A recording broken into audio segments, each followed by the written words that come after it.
All right, everyone. It is the best hour of your week. Tipping points and puzzle pieces. Mark Boatwright-Frost, Marwan Cameron. Let's go ahead and bring our distinguished host on.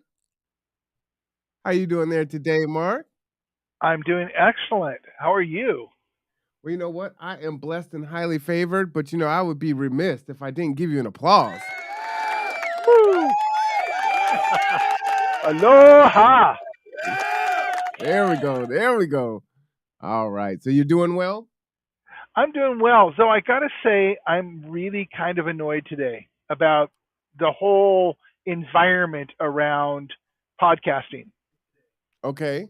The environment around Um, podcasting. yeah, Talk well, about as that. as you played your music, I'm thinking about, oh, what bot's going to stop us now? And what copyright bot? So I want to talk a couple minutes about that because in the topic that we're talking about today, I was really excited and had all of these visual images I wanted to use. And I stopped myself and went, if we do that, we're going to get the video blocked because some bot somewhere will claim copyright because they can do that without ever proving ownership. Mm-hmm. So you're And just that's trying the to way the trigger me industry right set it off up. the. You're just trying to Well, trigger me right off at the top of the show. well, I just wanted to talk about that because it means that there's this thing called fair use, but bots don't give a damn about fair use, and the corporations don't give a damn about fair use. What they Right. do is they're trying to demonetize people and take their money for things that they have spurious claims to. Yes. Yes. You buy your music for this show from an organization that supposedly has taken care of all of the copyrights. Now, how many shows have you had? Um, uh, you have had threats or warnings about? Half a Two. dozen? A dozen? Two? Yeah, two. Two where I've Two? gotten well, I've had more than two warnings, but I've gotten two Yeah, strikes. So I have two two strikes strikes. on Facebook. They did withdraw one strike, and I don't know what it took to do that, but one did go away. Yeah, so they have all of these thousands of bots out there that are supposedly hunting for copyrights. No human intelligence involved, and people all over the internet are getting shut down for this. So what about us who are educating and having a social conversation with people? And I'm thinking, well, wouldn't it be really cool if I could show this for this program? And I go, but I can't because even if I get a Creative Commons license, someone will bot it and say, nope, Hmm. that's my image, without ever having to prove it because that's how the social media works. They can strike against you without having to prove that they actually have a right to it. Well, my frustration is really with the organizations, right? So these are multi-billion-dollar platforms here with Facebook and YouTube and some of the other ones. And Yep. the issue is they know this happens, but if you go to protest, you just kind of go into this circle of you can't Because they really have no talk real to employees. humans. So it makes it really difficult. Yeah, I do Yeah. agree with you. So it's frustrating because we have a very juicy topic today talking about the tools of change. Okay. And actually we will be getting to Aloha at some point, and I've sent you a bunch of messages in Messenger that we will put up at that point. All right. So wanted to talk about the tools of change. And so the very first tool of change that we have in front of us, and I think this is appropriate after talking to the commissioner candidates last week. Okay. The tools of change that most people think we have are politics, Mm. politicians, locally, through state, through federal government, political change. Mhm. So I want to ask this a question of you: has any change come from politics that hadn't already been occurring on the street? You talking about recently? I mean, yes, I mean, honestly. I mean, there has bin that spontaneously happened. Let's take a look at the civil rights movement. Martin Luther King Mhm. had started that, or the movement had started. Martin Luther King and Malcolm X took a lead in that. There were already almost a majority of people involved in it before the government did something about it. Right. So, are there instances where the government just did it on their own, where social Uh, change happened because of government? well, some would say the repeal of Roe v. Wade would be such such an example, right? I mean, it seemed to have come out of nowhere. Well, it hasn't. It's been working for 40 years, and there's groups of people that have been pushing this agenda for 40 years.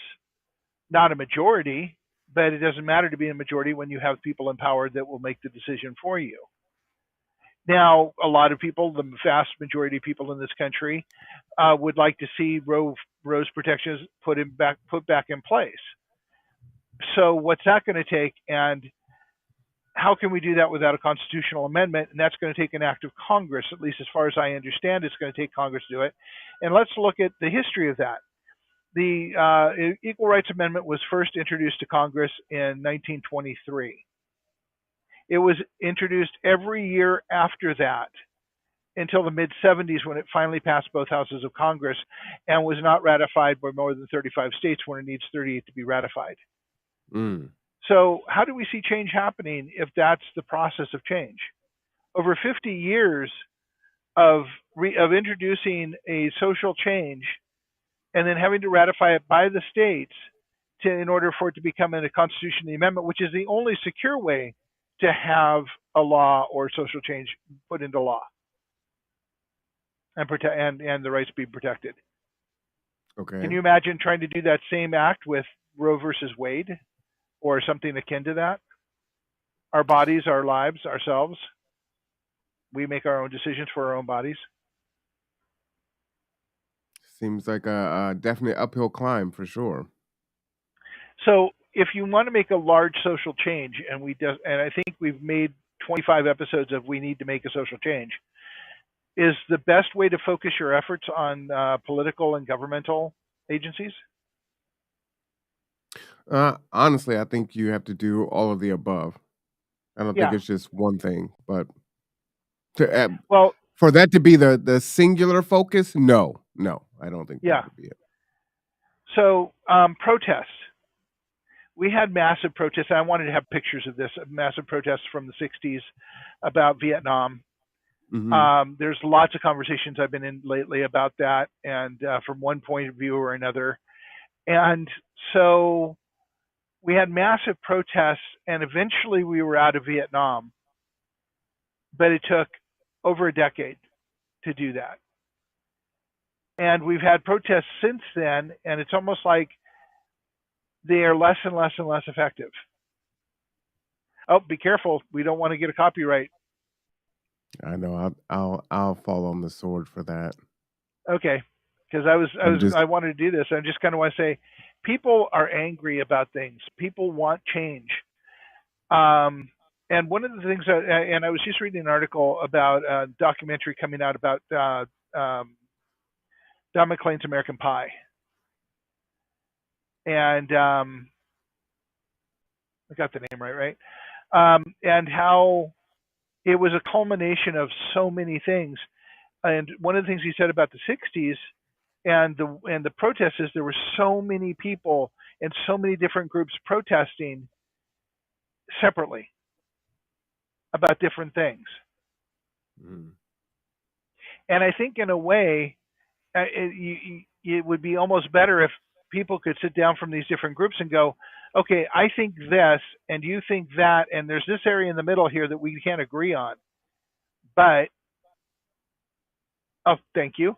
Um, that we can't agree on, but we can agree on the majority of what we're putting forward. Why don't we work together and get 1 million people out there instead of 200,000? how do you do that?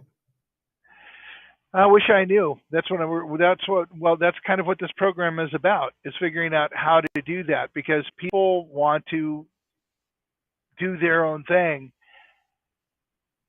and they don't want to sit down with somebody else to talk because there's some resistance there.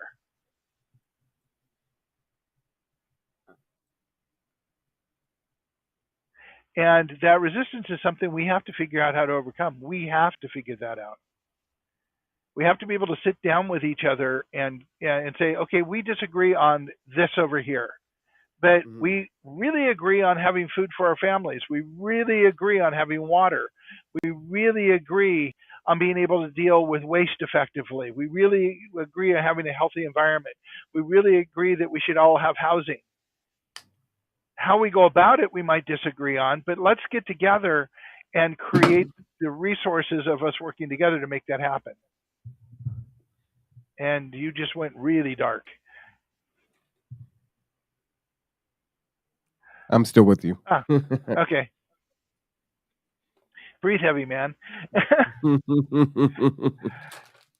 right. So the tools to change that we have that we think that they're, and then there's the last one that it goes into my next section is revolution or rebellion. And I'm really not entirely certain where rebellion fits in, except Mm. you're rebels, but aren't you having a revolution? And where are rebels? And language really matters, and how you use language. And we tend to interchange words in the English language. And one of the things I have a problem with the English language is our words are very assumed to be very black and white,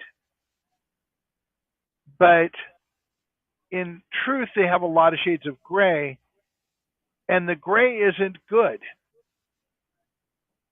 Like revolution, and one of the things I challenge people on is that, the core word of revolution is to revolve. We have been Mhm. revolving for 15,000 years, hundreds of thousands of revolutions that restart the system. We end up back in the same exact model that we've been following that's failing us. So maybe we don't need to revolve anymore. Maybe it's something time to do something different, and that time to do something different is to sit down and intentionally and consciously evolve by talking to each other and finding our priorities and working on the priorities we agree on. Because I guarantee you, and I put this to the test, there are people who have voted differently than I vote, people who look Mhm. at things differently than I look at them, vastly, wildly differently than I look at them, and we've still been able to sit down and have a conversation.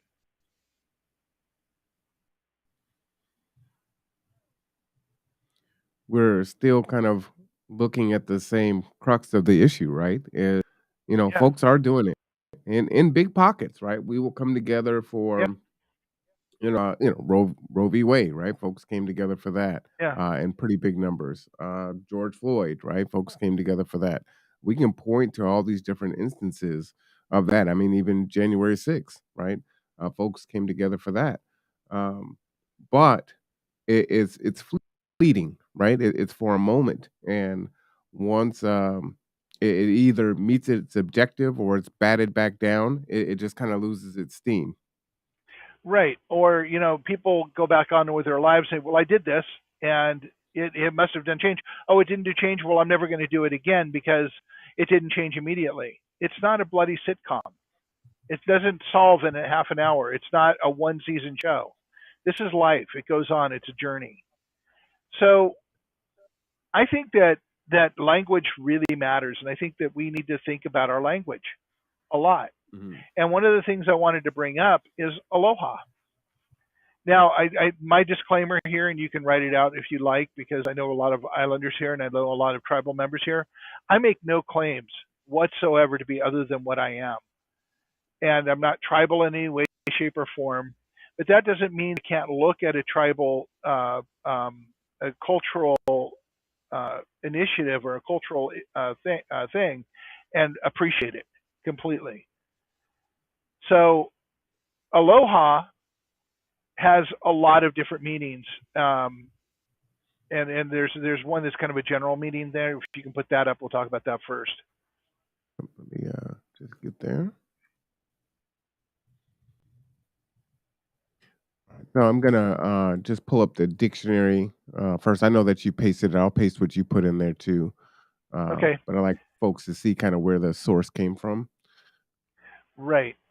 And then here is the wiki here. And then we can go into the Hawaiian meaning. if it's not presented here. So love, affection, compassion, peace, mercy. So people think it's just hello and goodbye, but it's Mm, not. It is so much more than that. The same is true of shalom, by the way. Um, but it means, hello, goodbye, peace, love, affection. It means so many things. And it's a Polynesian way of addressing somebody that is so beautiful and so fulfilling and so connecting. And the English language, I don't think there's a single word in the English language that has that. interesting. Yeah. This is shalom. Hmm. I'm just popping up there, shalom, for people to see that. So it's very similar to that. Namaste, Tibetan, I believe, is another variation where they have multiple meanings, but the meanings are rich in connectiveness and humanity, in bringing humanity together. And English is so cold. I mean, you're going to laugh. I had a thought this morning. It says, "Well, English is the language of the Ferengi. It's good for doing it's good for doing deals, but it's not really good for building relationships." You're right. I do find that funny. So, I'll write it down. so we have a culture. If you read Daniel Quinn and Ishmael, we have a culture that is basically, they're going to use another Star Trek reference, the Borg.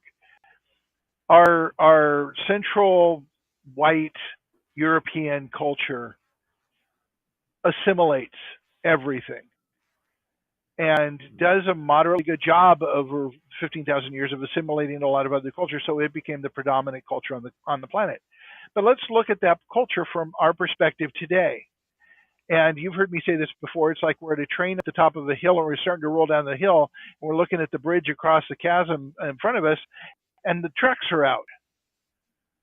So from that perspective, let's look at this acquisition culture that we have that is about acquiring, acquiring, acquiring, acquiring, so that at the end we end up with the person with the most toys that dies with the most toys wins. I don't know, but you look at a culture like the Hawaiian culture where they have the term aloha and ohana for family, even non-blood relatives, um, and it's more about connection. So we look at the predominantly white European culture, for lack of a better, more cohesive term, as a culture of acquisition, and our models of success are to acquire, not to build relationships, not to have family, but to acquire. And as I was writing and working on the volume one of the book,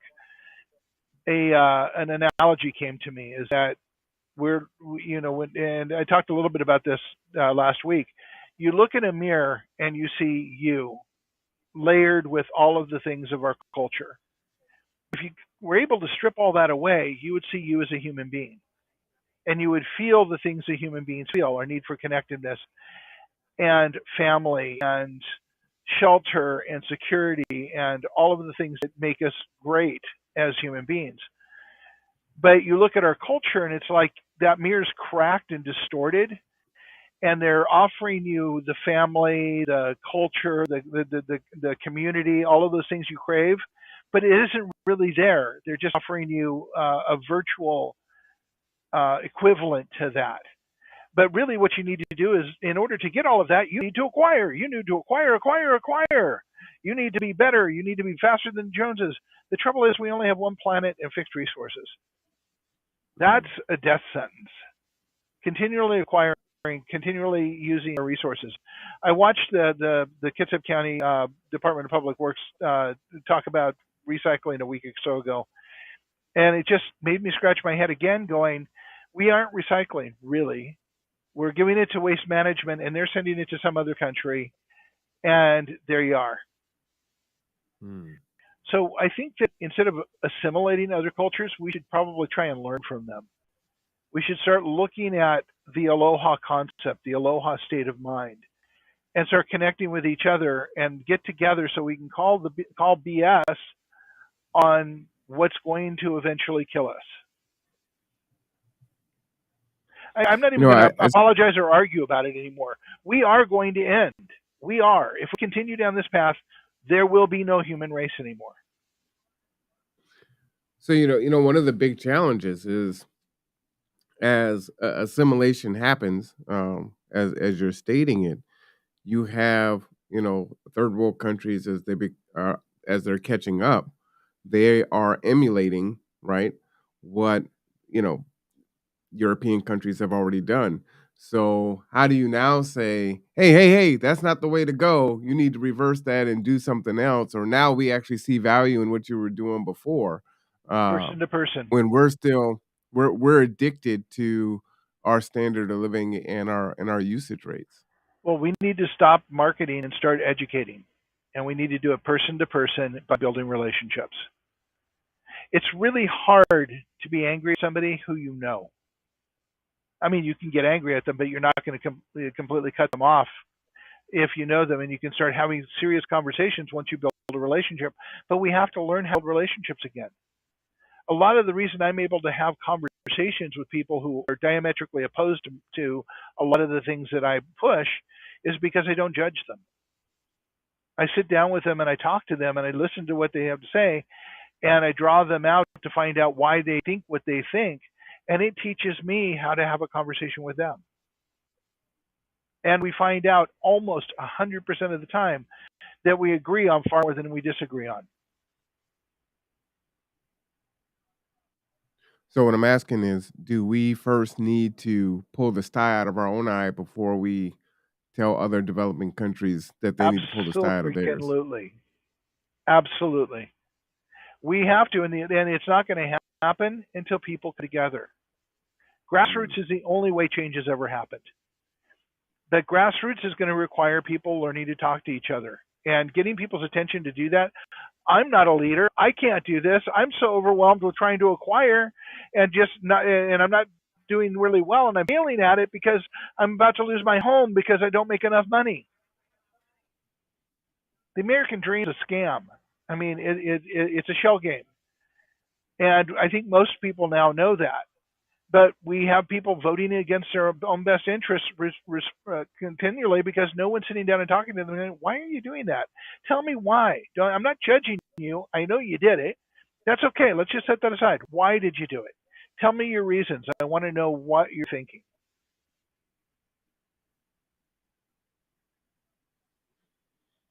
Listening to somebody's story, asking them, not challenging them, but asking them to explain it to you so that you understand it too, is the greatest gift you can give.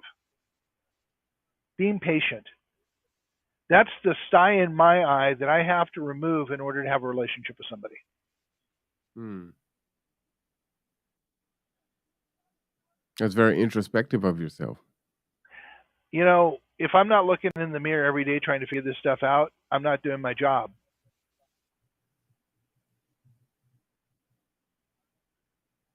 And that is my So job. you are the glass half empty person today. So so let me Well, ask you, can you point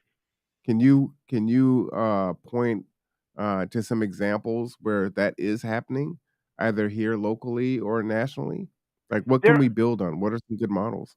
there are there's some things. Well, that's the thing is, when somebody starts talking to me about Best practices? best practices, I say go wash your mouth out with soap because there's no such thing. You can I like hips better. huh I like hips better. hips. High impact practices, not best practices. Yeah, well, but you still have to customize them for your own situation. And the people who For are saying sure. best practices are trying to avoid having to do the work that they need to do to apply the change.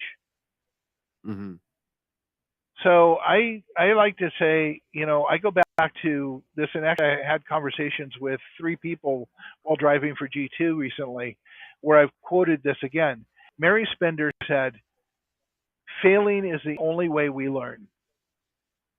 And so we shouldn't be afraid to fail, but we should absolutely try to fail better every day.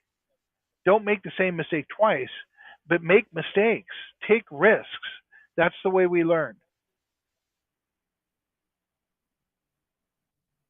And that's the best practice I could talk about. Go out and talk to people. Take a risk to talk to your neighbors. Take a risk to talk to people. I have never lost out by having a conversation with somebody. Matter of fact, I'll tell you a personal story. Sure. We grew up in, I grew up in Southern California. From the time I was about 9 to the time I was about 20, I lived in Orange County, so very close to Anaheim. And actually, one of my first jobs was at Disneyland. Um, but I used to go to Disneyland, and my older sister, she's 11 years older than me, would go and we'd stand in lines because Disneyland's all about standing in the lines. It's half the fun of being there, right? And we would stand in line, and I would just strike up conversations with people from Kansas, from Nebraska, from Maine, from Canada, from Mexico, and just start talking to people. And my sister would freak out. She would completely go nuts and pull me aside. Mark, what are you doing talking to these people? I said, I'm talking to people.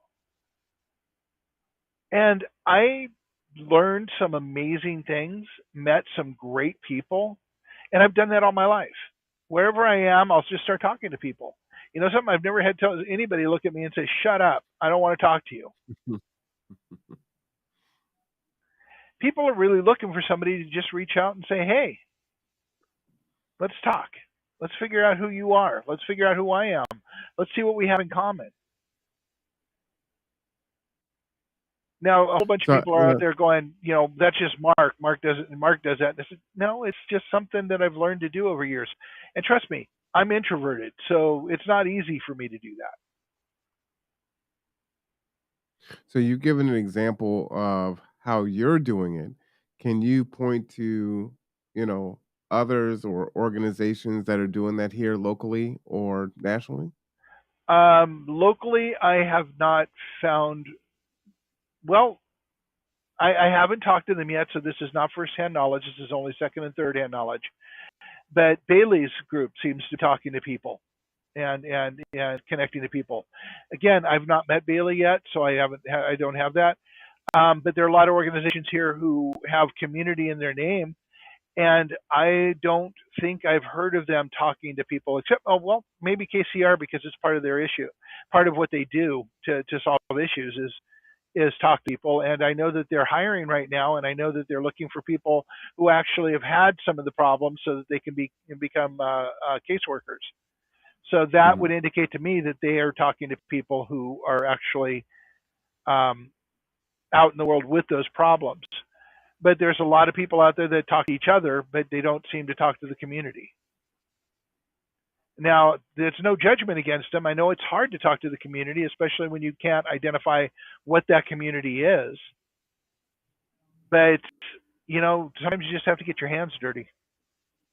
Well, let's keep going down that line just for a second. So, Okay. if you're using KCR as the model, one of the reasons why they're able to talk to people is that they are, paying their utilities, providing some type of a resource for them. So maybe we're speaking to individuals here. So what can they do if they don't have, I can't pay your rent, I can't pay your electric bill, I can't provide you child care or WIC.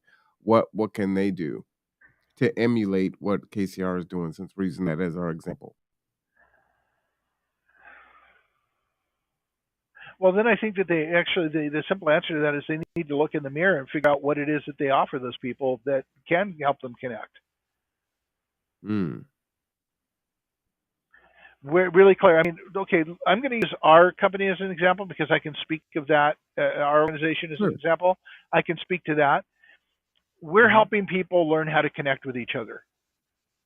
Our whole thing is to get into neighborhoods, have barbecues, talk to people, connect people, give them goals to work together, and then stay around to help them do it. Facilitate conversations. That's what we offer. We're not offering, we can't pay their bills, we can't do the other things, but that gives us an impetus to go in and talk to communities. And part of the problem that we have, one of the challenges we have, and it's not really a problem, it is a challenge, is that most people aren't even aware of the need to do this. So, well, that's a nice thing to hear, but what has it got to do with me? Well, when half the country is one paycheck away from being homeless, and prices are going up and people can't live. And arguably, they're focused on being able to stay in their home, feed their families, and do the rest of the stuff, and don't have even a moment's awareness to invest in something other than that. But part of the challenge is to get them engaged in the conversation and get them to bring their piece to the table, because it's not going to get better without them. Well, and I think that goes to your, your revolution, right? Yeah, And doing something different, to be fair to a lot of folks that, quite frankly are struggling, right? Which is yeah, so many Americans. and more And every it's day. like, okay, yeah, and more every day. They say, okay, fine, I'll join this march, I'll sign this petition, I'll get involved. And they do, and maybe there's a small gain or no gain at all, right? They There's only so much that they can, you know, advocate for and physically get involved with, because they're still trying to, tread water, right? And they're Right. going down. And it's like, okay, so you want me to tread water and then go over here and do this at the same time while I'm treading and then get back over here. So it's tough. And then when I get all the way over there and say, okay, this is where the change is, and it's like, all right, it's not going fast enough, or it's not happening, or there's still obstacles, or whatever the case may be, then I'm just still treading. And it's like, look, I don't have the energy to try to do this again when it's kind of the same result, right? The definition of insanity. So how is it going to change for the person who's treading water? What can you say to me that is going to, help me to say, okay, you know what? It's not peanuts. I'm going to kick the football, and Lucy's not going to pull the football out. You know, Yeah, well, first of all, we're asking from I'm really our old. I'm organization. dating Yeah, myself.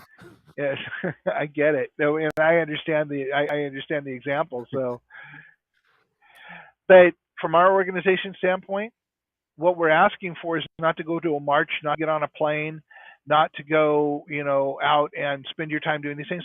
We want you to go talk to your neighbor. Let us teach you how to have that conversation with your neighbor. Okay, so I do it. What do I get out of that? Well, How does that help me? My and immediate needs. again, part of the part of the education process is to point out, if you can sit down and come up with common human needs and agreements, you get this thing called synergy. And for a very short time, that was a buzzword in Silicon Valley and actually in corporate America. We're going to have synergy, but like so many buzzwords, um, it has no real meaning, and they're just using it to sell you something. But Mhm. let's put up the definition of the word synergy, because I love that. And essentially, I'm just going to uh, spitball it for you. Synergy is a concept where people working together have greater output than people working alone possibly ever could. And it's not 1 plus 1 equals 2. It's just 1 plus 1 equals exponential. And the whole idea of the puzzle we keep talking about is that when you get the pieces in there and people working together, they're bringing all of these different things and adding them to the soup. And actually, we should go back to stone soup, and there's a story of stone soup.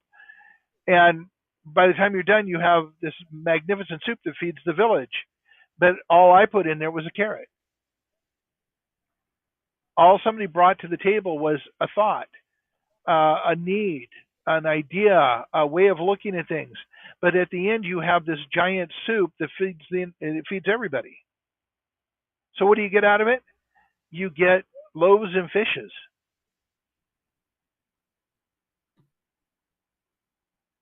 and you didn't even need to Sounds go to kind of church to get biblical. it.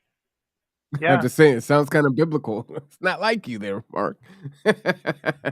Well, remember in college I was a religious studies major. So, um, You know, what I was gonna say was, what I think is helpful is, um, folks do need to hear what's the benefit? What do I get out of it? When can I see the change from participating in this effort, right? Of prioritizing, of losing sleep, right? You want me to cover city council meetings, right? Which will happen tonight. That's 2 hours. Like I already am already overtaxed, and now you want me to do more. And I think the answer lies in, um, you're talking about macro change, down the road, but there's a lot of really important changes that happen immediately, right? By Community getting to gardens. know people, you Yeah, know, you the resources that people can become, right?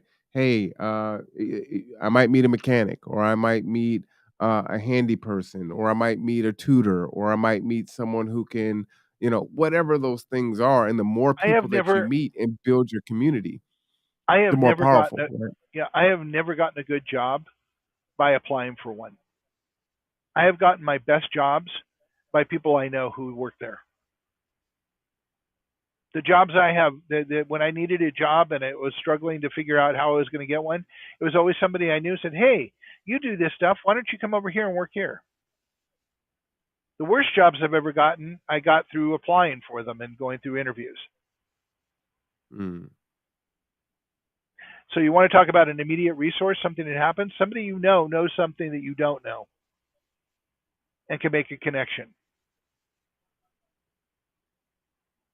Community gardens, Well, and feeding your neighborhood. There's another immediate win you can have.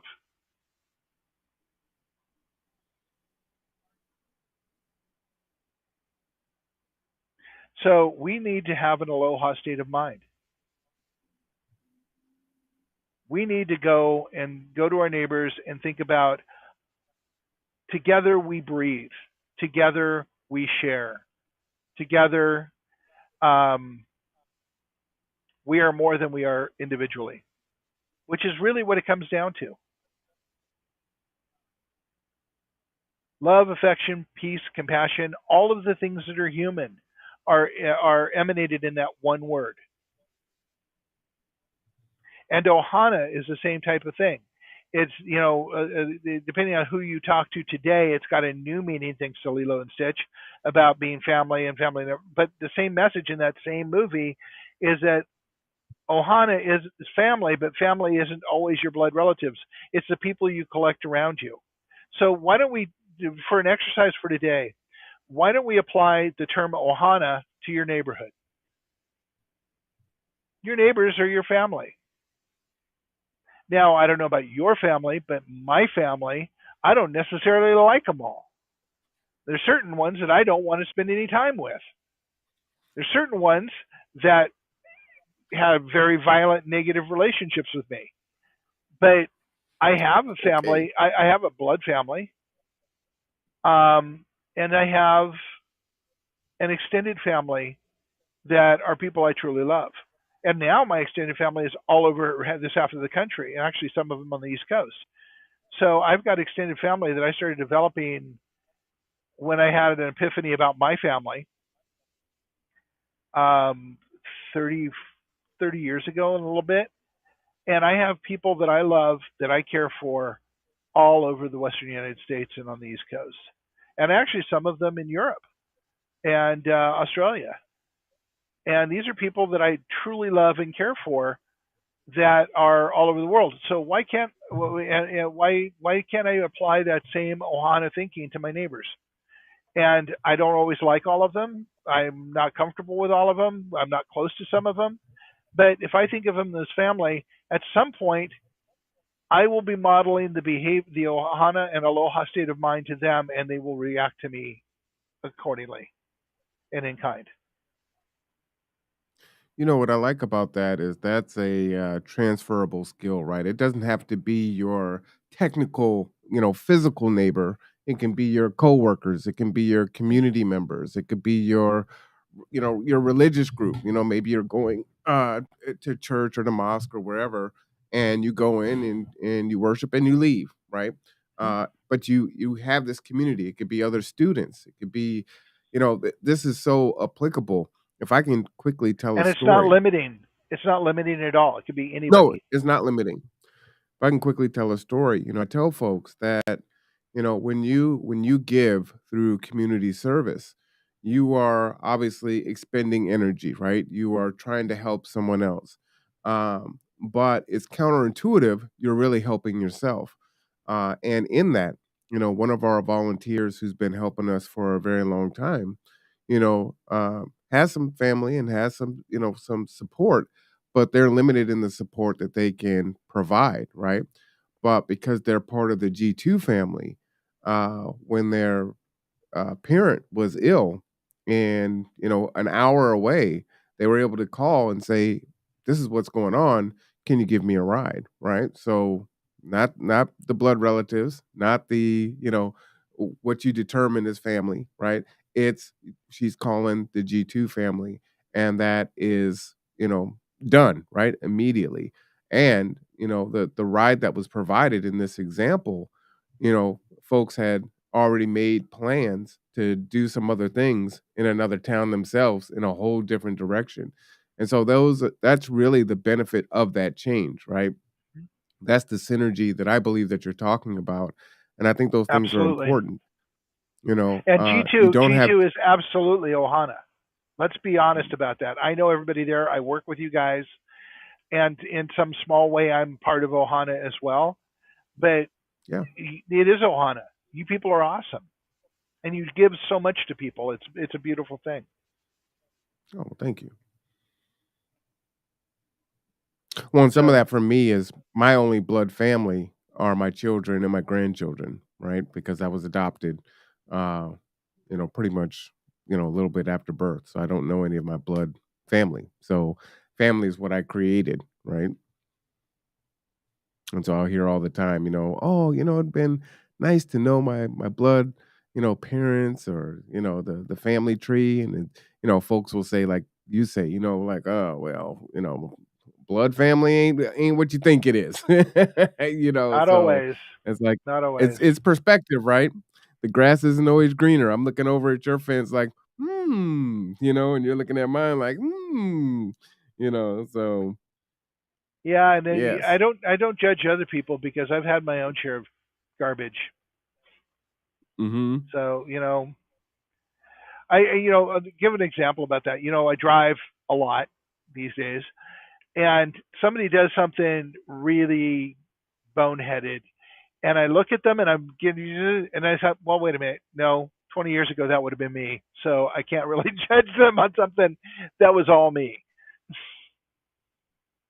Well, and even in that, right? You're Yeah, giving them grace.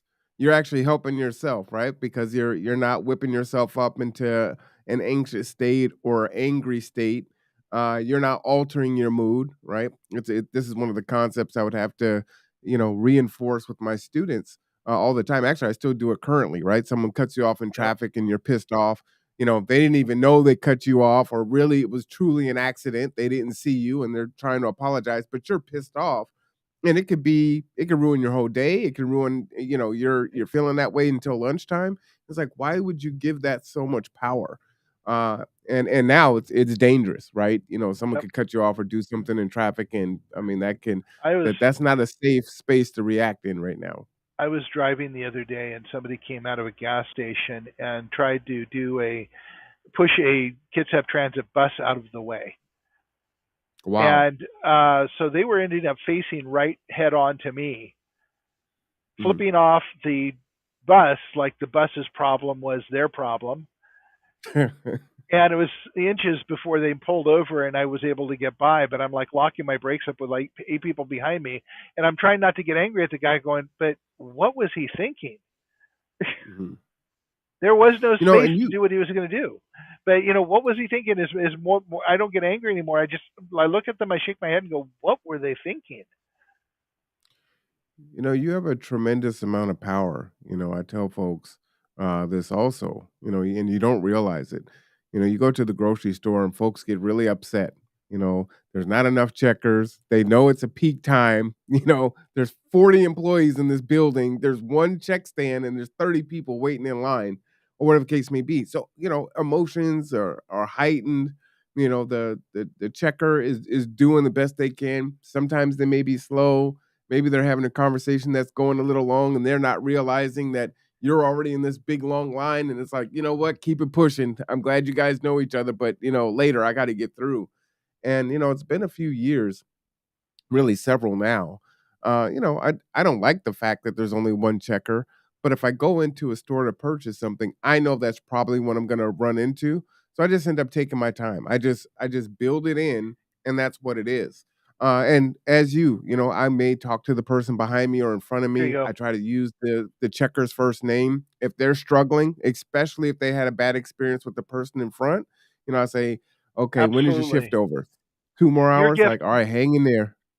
yeah, your gift Go is ahead. to make other people. Your gift is to make other people feel better about it. We do have Mhm, a lot of power, and that power is just start a conversation with somebody, make their time there lighter. Be mhm. nice to the be nice to the person who checks out because they aren't making a lot of money and they're trying to get you through, and they're just doing the best they can to get through. So don't be angry at them. Just do what you can to help lighten the mood all the way across. And you've given a gift to everybody in line. But I think that those are the ripples in the pond, right? We're Yep. so divisive on every topic, every issue right now. Folks are, they're they don't have any faith in humanity. And so just that act of kindness does so much for folks. It's happened to you. You can remember when you were in a sour mood and someone did or said something for you, like sometimes you pay for the coffee behind you at Starbucks or whatever it is, right? And it was like, man, that was really touching and it changed your mood, right? So you know that it works. And so the more we are actually engaging in that activity, then I think it actually makes those conversations easier to have, right? Yep. And here's the and you're talking about the ripple on the pond. Most people do things without ever thinking about it or how it connects to anything else. Fair statement? Mhm. Yeah, yeah. Okay, so I'll share a personal story and then I will relate it to how it the what you did in the lines relates to this. So on my 17th birthday, I was getting ready to graduate from high school, and I invited about 8 or 9 of my friends to join me at Farrell's. And there's another dating yourself situation. Farrell's, yeah. Farrell's ice Shout out cream, to Farrell's. Yeah. and to celebrate it. And I was planning to buy some sundaes for them and stuff, and I had the money to do that. And my friends all said, "Yeah, I'll be there, I'll be there," and nobody showed. Nobody. Mm, Now I was angry for a while, but then it suddenly occurred to me that none of them realized that nobody else was going to be there. And anybody who's a parent and has invited somebody to their kids' birthday party, and they all said, yeah, yeah, yeah, and then nobody shows for your kid's birthday party, and having a daughter, that's a painful situation. Because nobody's thinking that nobody else is going to show. They're thinking, well, I'm just busy. I'm going to blow it off today. But everybody else is doing the same thing. And it mm, seems like a lot to accept, but the truth is, everybody is thinking that they're the only ones doing it, and they don't realize how the effect is, and they don't really think of what they're saying they were going to be there was a commitment to be there. What they're thinking is what they do doesn't matter to the bigger picture of mhm, things. So what I did as I left Farrell's that day is I bought everybody in the place an ice cream and left, passing on mm. a goodwill and a gift to everybody. What you do in lines or in situations where people don't think it matters is you be graceful with them. You help them see what grace is, and without berating them or judging them, you help them by being nice and connecting to see how connections are made, and you become the model imperative for the behavior. Now, in no And way, again, shape, or form am I saying that I am a perfect person or that I don't get angry or that I don't get frustrated. That is that would be me lying in ways that I can't even fathom lying. But I do try to fail better every day. I like that. It's about being cognizant and trying to do better, right? Realizing when you failed at that situation, analyzing it and saying, "Okay, when I find myself in this situation again, I'm going to try to do this differently." Right? Instead of just allowing yourself to fall in these situations over and over again and having the same reaction and getting the same result. And then you help other people see the same thing so Yeah. that they can And thrive. with the grocery store thing, you could be in there for 20 minutes, right? 20, Mhm. 25 minutes. I would say the one part that's really frustrating to me, but I kind of laugh at it. I'm pushing the buggy. I've already got pretty much everything I want. And it's like, oh, you know what? I'll go down this aisle again. There's like two people in the line. Now I'm done. I should just get in the line, right? I go down the aisle and I come back and there's like eight people in the line. I'm like, oh, why did, but that was a me thing, right? It wasn't them, they're all just checking out. But by having those conversations, it moves time faster, right? So Yes, you're it giving does. someone a gift, but you're giving yourself the gift too. So in a lot of ways, it's getting a payoff. You can look at it as it's a selfish action or a selfless action, but it helps both parties either way you look at it. It does. And it makes things go faster. You learn about other people. You may end up with a really good friend. You just have to have an aloha and an ohana state of mind. Or, in whatever other culture, there are some aspects of things we have not managed to assimilate. And I think that we need to step back and actually appreciate the lessons and the messaging in how those cultures thrive. Don't try and take everything and acquire it. It doesn't do anybody any good. Take care of each other. I mean, in every great piece of religious or spiritual literature, everyone, the Bible, the Quran, in Buddhism, take care of each other. Take care of the planet. Are in all of them. Everyone thinks that it's unique to them. No, it's everywhere.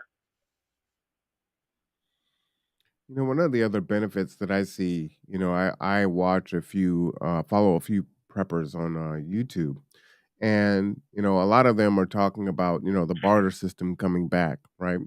And I like that idea of analyzing what you have to give, right? And sometimes you might have to dig deep because folks can be down on themselves and say, "Well, I don't have anything to give," right? I'm not a mechanic, I'm not a nurse, I'm not a construction person, I'm not this, but you have something that you can give, right? You can cook, you're great with kids, you have a space, that you can folks can come to.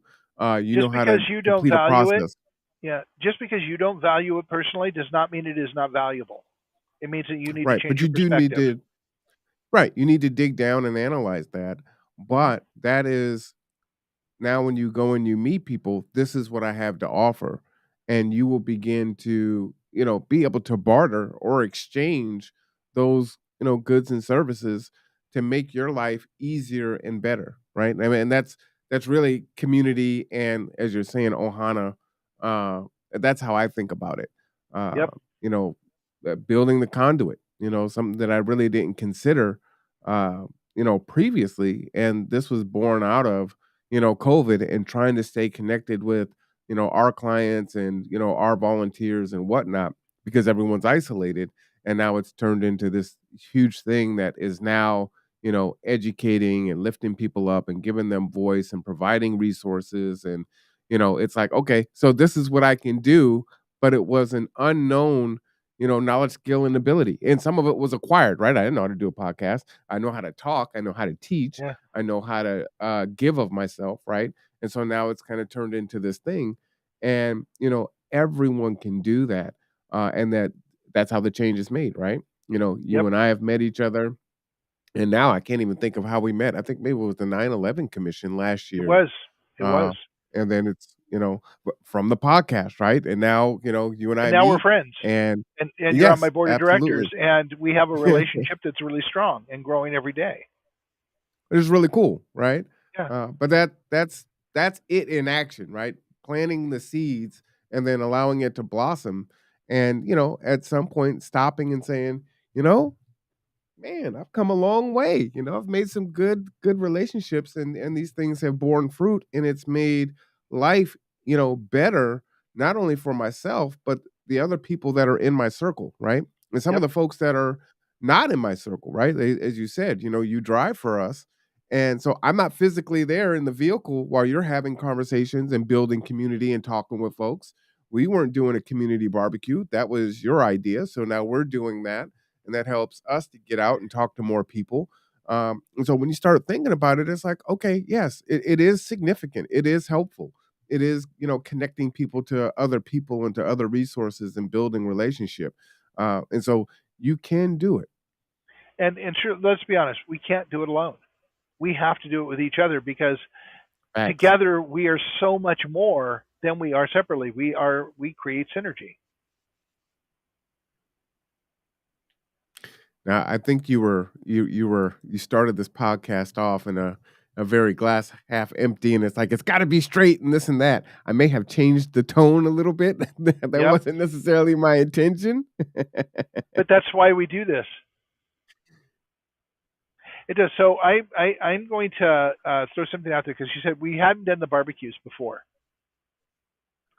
and now you're doing the barbecues, and that we're getting people to talk to each other. So I'm going to challenge myself with something. I told you that I started creating an extended family about 30 some odd years ago, and I have extended family from all over the place now. And that happened on a specific day. So Hmm. December 21st is Yule. That is the Yule tide, and it's not Christmas. It's before Christmas. It's the 21st, and it is the shortest day of the year.